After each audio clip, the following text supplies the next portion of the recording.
Yeah, but you did an amazing job. Thank you for doing this.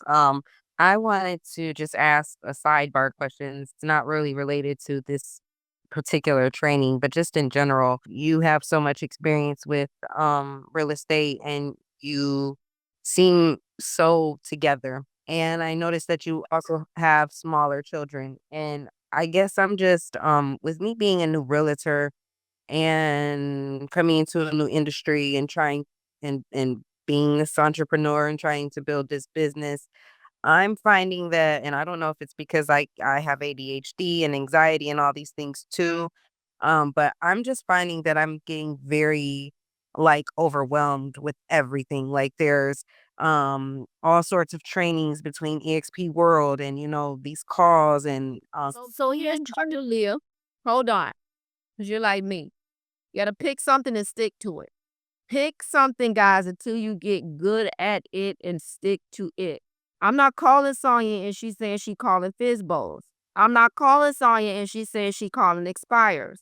Sonya is focused on foreclosures. You got to pick something and stick to it because you will be the master of none of it. If you want to be a listing agent, I know what I'm going to call Jeff. If I call Jeff and he's on the phone, I know he's either calling expires, FSBOs, his warm people he knows, or referrals. I know what he's doing. He doesn't veer off. He's not calling commercial people. He's calling people who have homes over $1 million. I already know what his goal is, 40 million. He might be dropping the car off because he does Turo, but he has mastered being a listing agent. He did not have Turo when he became a realtor. Does that make sense? yeah. And you need to figure out what your niche is and be the best at that. Can I add one thing, Claudienne? Absolutely. So my experience was the same as yours, coming over new and having all of the stuff with EXP. I can tell you, I hired a transaction coordinator because I'm not doing paperwork. I don't have time for it. So a lot of the things you're gonna weed out as you go. It's important that you know how to get in EXP world because you may need the broker. So it's important that you go in EXP world, and it's important that you take the accelerator agent training that's done by the brokers. They need to know your name so you can ask a question in there. Hey, I'm a new realtor. I'm all overwhelmed, blah, blah, blah. And just so they know your name so that when you need the broker, it will come back to their, oh, she's the one in the class all the time. Oh, she shows up. Same thing with these training calls. You need to be in here because you're going to need us. We all work together and you're going to need each other. We have an agent. I called Sonya today and I told her an agent left our team and called me because she needed help with something. Y'all know I'm going to help people because Claudienne is going to help me. I don't care if I move to Boca Raton right up the street. She's going to help me because that's what she does. So I helped her, but that's what we do. So you're going to need the team. Go to the team trainers. You're going to need your broker. Get an EXP world and figure out how to do that. Except the broker acceleration is twice a month for an hour and a half. And after that, build your business. Just like Claudienne said, get on the phone, do the things that'll build your business because you're not going to learn it all in a day. It doesn't make sense to exhaust yourself with it. Do the major stuff, learn the broker, get on these team meetings, and the rest of it, you just pick one thing at a time. I said at night, I'm going to do KV Core. If I wake up in the middle of the night, I'm not sleeping, I'll come out here and do an hour on YouTube and figure out what it is I need KV Core to do. Otherwise, let it go. And then too, you have to learn to time block. Time block. I don't know how many times I got Jeffrey. Let me see how many times he put me to voicemail this morning. And I'm like, dang, he just hung up from the morning call. Man, this man put me to voicemail about 5 times this morning. And I already knew what he was doing. And he just gave me this automatic, because he's time blocking. From 9 to 12, he's calling. Or he has the do not disturb. Claudienne, then I message him and then he has to do not disturb on or silencer. Exactly. Like, you got to be serious about your business. When are you going to be on Instagram? Man, when Instagram went off yesterday and Facebook, I was so glad. I said, I'm about to get in my drip marketing campaign. The person that gets to the information the quickest is the winner. So, Leah, you have to, give me a second, Annie. You have to time block. schedule. What am I doing from 9 to 12? You can't call straight from 9 to 12. You need to make a 10-minute break. From 9 to 9:45, take a 10-minute break. Switch. Get out of expires. Go to FSBOs. FSBOs are 45 minutes. Take a 10-minute break. Go ahead, Annie. The threads. How can we get on your thread? Is it open for everybody, the messages? I know that there was like a group message, or am I confused? My text message? Yes. Yeah, I got y'all covered. I ain't getting ready to let y'all miss training. So here we go. I don't even know what the keywords are. So hold on, let me get to the key. Oh, look at my website. That's my website that I never go to. No, this old. This don't even look like me no more. All right, so let me go to my Slick Text. Hold on. I use Slick Text. You can use Community or Right Dashboard. So I'm always, let me see what my, view my text words. Buy. I'm ready to buy. If you're ready to buy text, buy to my phone number. If you're ready to be a part of my real estate community, text community to my phone number. Okay. And let me give you my phone number. Y'all want to be added? No problem with that. Krista done ate up all my little messages with the little flyer. I know she sent out the flyer today. Second. Have them join EXP. Have them text EXP. Because it has an autoresponder on it. All right, so y'all go get woke up every morning to join our huddle. It's not an EXP call. It's not a recruiting tool, although I think we do use it at some point as a recruiting tool. But that's my phone number. But you will get alerted when it's time to come on the calls in the morning. Boom. Must have had an event. I added this here. Hiring. I'm hiring realtors. Text hiring to this phone number. You want to learn? Click learn. MLO, click MLO, whatever it is. You know, you get to come in here and set this up. It is called Slick. Wait a minute.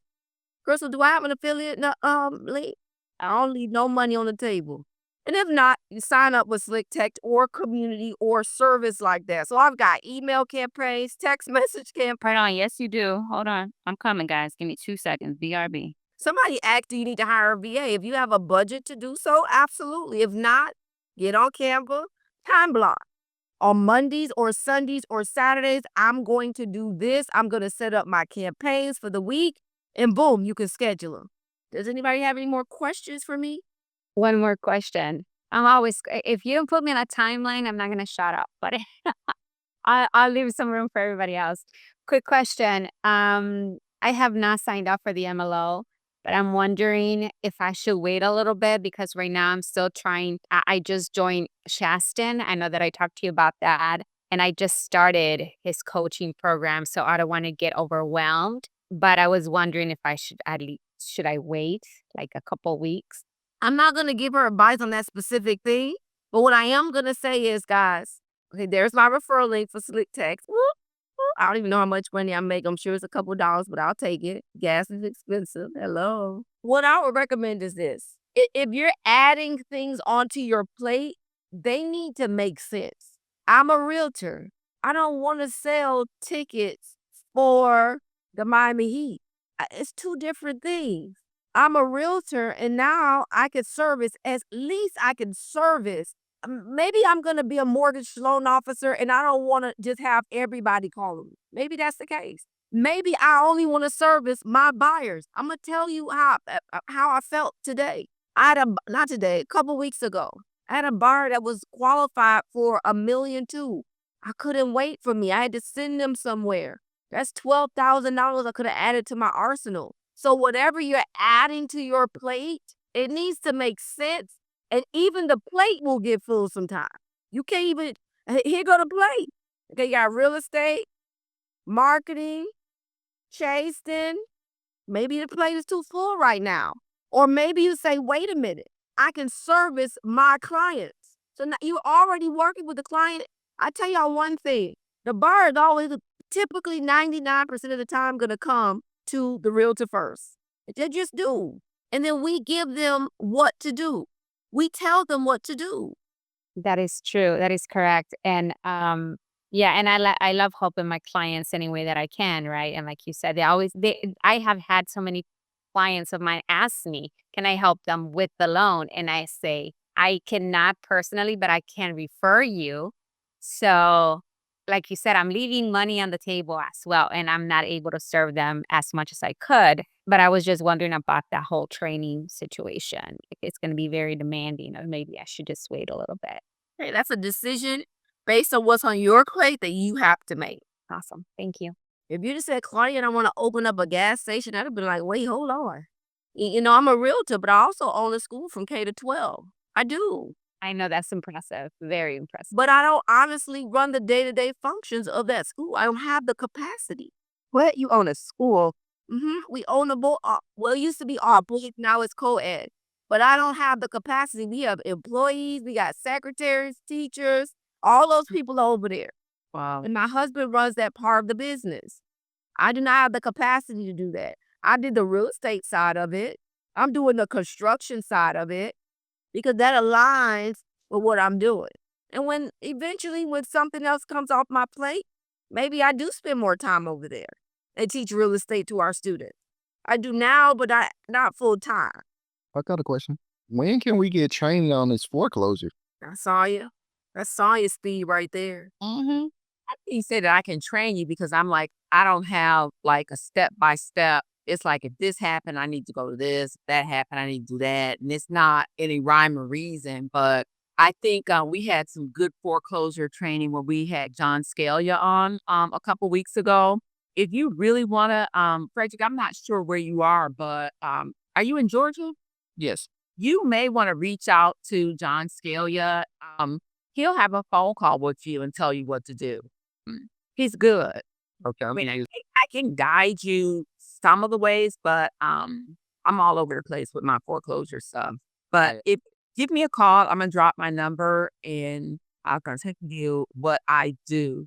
I'm going to give them a quick training, y'all. If y'all have to go, that's okay. But I'm going to go ahead and do a quick training real quick.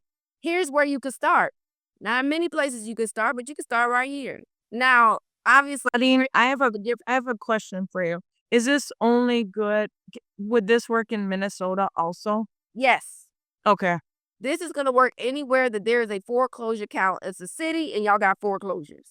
Now, I don't know anybody that still goes to the courthouse and literally just be bidding where they do stick, right? They be like, bid. That's like old school. Most of the stuff is done online. So I'm just going to go to Miami-Dade County because I'm in Miami-Dade County. But you would research your county, your bureau, your state, however y'all do foreclosures. They should have an online site. Okay, and a login. I don't remember my login. I have purchased properties from here. I'm going to tell you right now, if you're bidding on properties here, you must have cash in the next 48 hours from the time you bid or you will lose your deposit. But that's not what we're here for. So let's just go to auction calendar. People say they know foreclosures going on. Well, they a lie because they go to foreclosure calendar. There's tax deed sales and their foreclosure calendars. What I typically do is go all the way out as far as I can go. It looks like there's not much scheduled past August. I'm going to look at the 12th. I'm going to see that there's one thing scheduled for today. I'm going to take that case number or go to the property appraisers, and it's going to pull up that address for me. Then I'm going to go to the previous month. I'm going to try to get one where, let me go closer into the calendar. Hold on. Boom, right here. Let me go closer into the calendar. Okay, so in May, let me go a little bit closer. Let's go to April. April, here is the auction properties. Okay, I'm telling you, by the time 2 weeks come from now, this thing will be 5 pages long. I could click into the parcel ID. Okay, wow, this is an Opalaka. Nice. I see Lily Bentley owns this property on the corner. Okay, gives me all the details about the property. Now I'm gonna just pull up. I'm gonna be like, knock, knock, knock. Can I help you save your home? You can you can take the case number and plug it into the county website. So hold on. Public records, Miami-Dade County.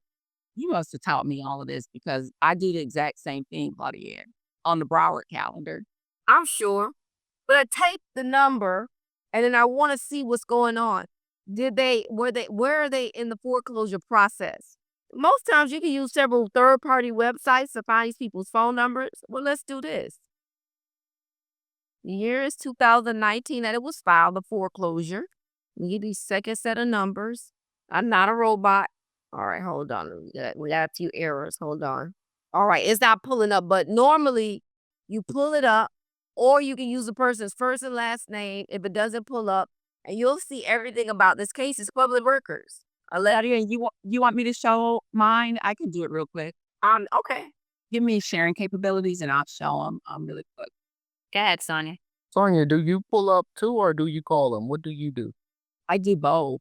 Can you guys see my screen that says foreclosures? Yeah. We can. So I'm going to go down here. This one that says canceled order. This is my client that I basically saved their home for them. And I actually went and knocked on the door. And what Claudienne is saying is you click on this number and it gives you this information right here. It gives you all of the information. How much is the foreclosure? I copy, just like Claudienne said, I copy that number. And then I go to Broward County Clerk of Courts, do a case search. I drop the number in here. I'm not a robot. Hit search. And so here's my clients right here. Same last name, no relation, guys. And so one of the things that I like about this, like this is the servicer, West Coast Servicing. If you scroll down, like they had a final judgment that was issued on the 8th of January. If you click on this page, you can see the first page, and the first page will give you just enough information. It'll give you when the sale date is, when they had the hearings, like they had a Zoom hearing, they didn't show up, when it was first initiated back in September, promissory note or something they said. But it gives you enough information to work with on this first page. And you can click on anything that has green note on it, and you'll get the first page. And that first page pretty much gives you a lot of information. You see how right here where we went to court on the 26th, we did a Zoom. And so they canceled the sale on the 24th because we actually listed the home and it's sold, and it'll be sold next week. So, but they did give us Hold on, Sonia. Hold on, because I want to make sure they understand. Sold don't mean on the foreclosure. She put it on the market and it has a pending contract and it's going to closing. Now, I want to add something to what Sonia is doing. If I were Sonia, I would be creating a buyer's tool, a pool of people, of investors, because sometimes she won't get this canceled because it's too close. But what if I could call the bank? Watch this. Don't go nowhere, Sonia. This is good. What if I could call the bank and say, can you send me the payoff or the reinstatement? Step 2, I was going to order both the payoff and the payoff. The payoff, and the reinstatement figures. How much was this house worth, Sonia? if it's up to date, anywhere between $630 and $690. And you sold it for how much? $500. It's in its original state. They never did anything to it. It had a leaking pipe. All right, you have $500,000. It's worth $650. What happens when Sonia can't get this canceled? And I'll be honest with y'all. Sometimes the judge is going to play golf and he ain't canceling the sale. He's sick of seeing these cases. So you also got to be prepared for that. And this is good for you, Sonia.